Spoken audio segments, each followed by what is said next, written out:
The Netherlands may soon have a prime minister who's just like President Donald Trump. Voters head to the polls on Wednesday. The big contest is between incumbent Mark Rutte and the leader of the Freedom Party, Geert Wilders, who is known as a Dutch Trump. Matthew Bergman has been following the race in the Netherlands. He's a political science professor at UC San Diego. All right, so Matthew, tell us more about Geert Wilders and why he's been compared to President Trump. So Geert Wilders has been compared to President Trump because of his very outspoken anti-Muslim rhetoric. Recently, last month, when he started his campaign, he was referring to Moroccans as scum. He wants to ban the Quran. In there, he wants to get rid of mosques in the Netherlands. So these very inflammatory comments is one of those policy ways that he is very similar to Trump. He also takes to Twitter. He has worked for Breitbart. There's various other ways that there are strong connections between them. Well, even if Wilders earns the greatest number of votes, it may not be enough to win him the prime minister position. Explain for us how the Dutch system works. So instead of voting directly for a president or prime minister, is what they have there, you vote for the parliament. And basically, with the way that works, the percent of votes that each party gets ends up being the percent of seats that each party gets.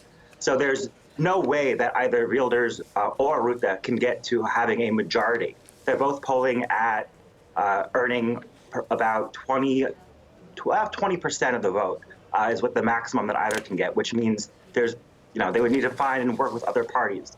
Wilders has, because of his rhetoric, no one will work with him.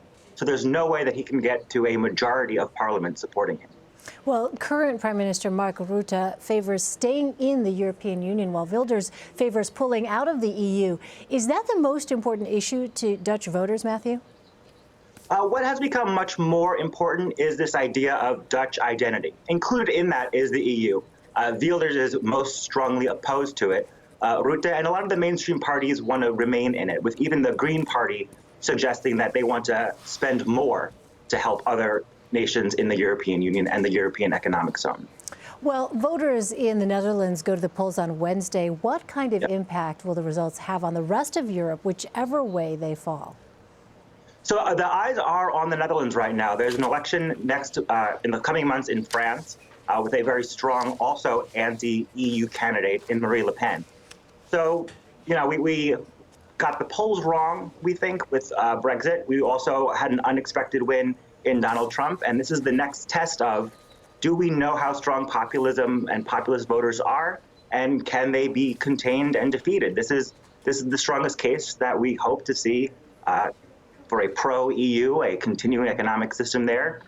This will have to end here.